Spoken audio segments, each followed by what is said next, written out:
A big part of what impacts us is our thoughts. So there's a bit of a cycle where something happens, we have a thought about that, which creates a feeling, and we act on that feeling, which creates another situation, and we have a thought about that, which creates an emotion. So you see we have a cycle. And you can pop into any one of those and alter that state. You can change the emotion, you can change the thought, you can change the action, you end up with a different result.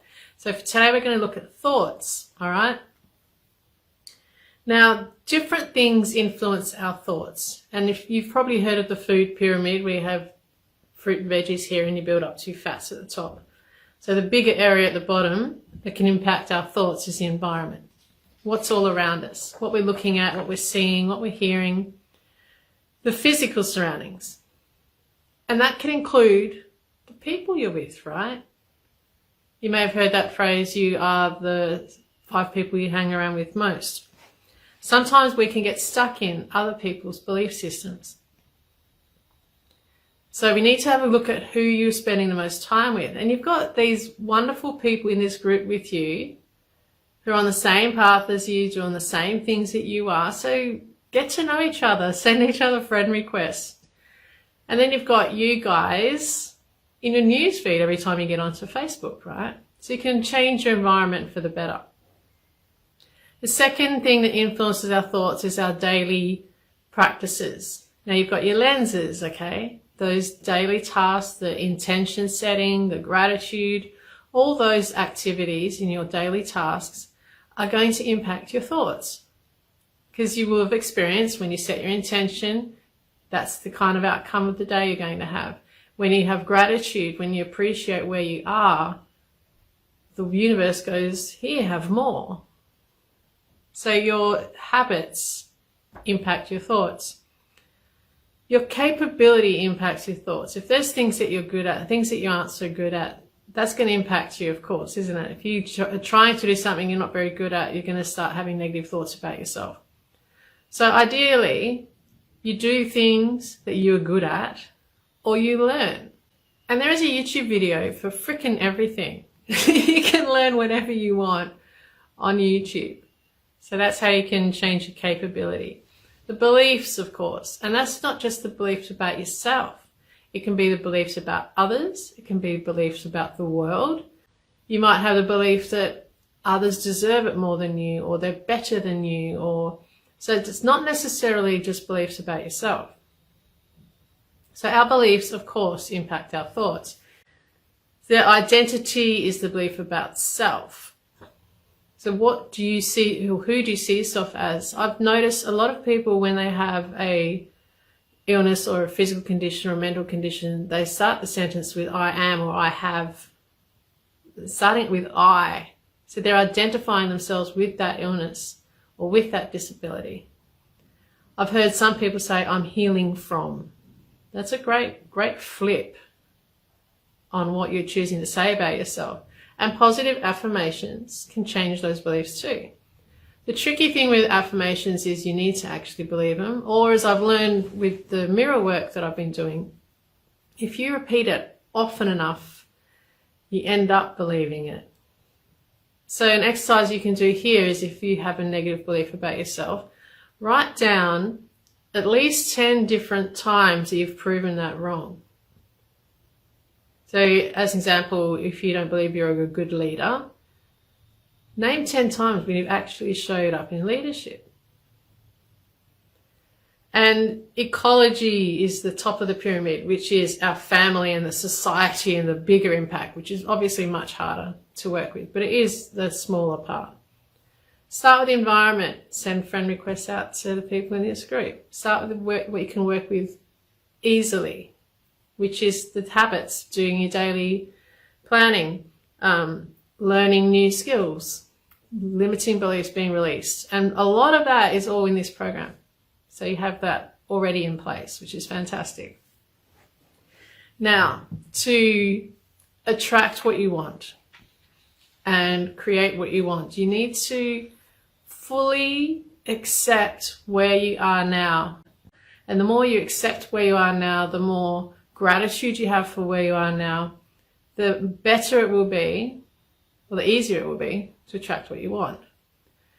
So I want you might have to come back and watch this video if you don't have pen and paper. But I've got a couple of things here I want to ask you to see how much you actually accept the present state you're in, right? So the first question is, I can appreciate the present state. Now, if you fully accept that statement, give it a 10. And if you fully reject that statement, give it a 0, okay? So we'll be rating these statements out of 10. I can appreciate the present state. For me, that's probably an 8, right? Nothing is wrong at all. Whew. That's probably about 5 for me. So 10 is fully accept the statement. 0 is fully reject. There is something the present state is better than. I'll give that a 10. There's definitely been times where I was in a worse situation than I'm in now. My problems are brilliant and elegant solutions. I do agree with that.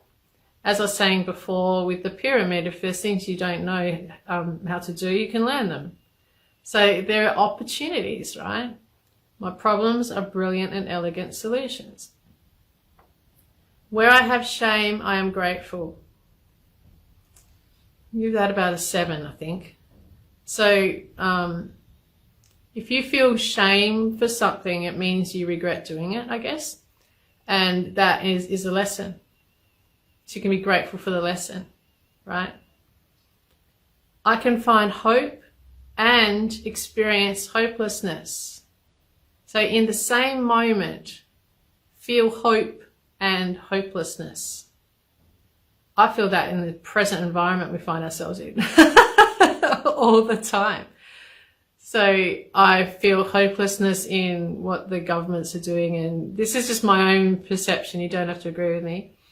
I feel hopelessness in what the governments are doing and everything else, but I also feel hope because for me it's connected me with other like-minded people and it's created community. And so in that same place, I feel hope and hopelessness. I can surrender 100% to what is. I've done that so many times. And surrender isn't giving up, okay? Surrender is saying, all right, what have you got? Do you see the difference? Like surrendering to whatever is ahead for you, allowing the universe to provide. And in fact, surrender gives you more opportunities, because when you're striving, sometimes when you're striving for something, you're just stuck rigidly on that path and you could be missing that and missing that. Surrender is like, all right, say it out loud, I surrender. It actually feels good. I can surrender 100% to what is. I'll give that a 10. There is nothing I can do to belong more or less. 100%. 10 for that one. It's so true. You can only be you. Otherwise, you're not being you. And when you're you, that whole vibe attracts your tribe. It's true. People that aren't like you will drop off, and people that are like you will come in. There's nothing I can do to belong more or less. It's so true. There is nothing I can do to be more or less loved. Same again. Just be you. People will love you for you. If you're trying too hard all the time, then those people see that. They don't see you. And they'll expect that all the time. If you're giving all the time and suddenly you stop giving, what will happen? There's nothing I can do to be more or less loved. It's true. And the last one is right now is better than what I want. Oh, that's a tough one. Right now is better than what I want. And you know, it is. Because even when you get whatever it is that you want, there'll be something else that you want. There's always going to be something you want. And the journey itself is the best part, isn't it? The learning, the understanding, the aha moments, the becoming or unbecoming you, the journey itself. None of those, no one's going to get 10 out of 10 for all of those. This is just seeing where you're at. And it's not judging, again, just seeing where you're at. And it's showing you where you might need to work on beliefs or start making positive affirmations to build up to the point where you can believe that. Okay, so I will put these statements into the comments so you can have a look and rate yourself out of 10. See where you're doing really well and where you're not doing so well. And if you do have beliefs you want to work on for yourself, do the activity of writing down 10 or more places or times where that belief is not true. And flip it and make a positive affirmation out of that negative belief.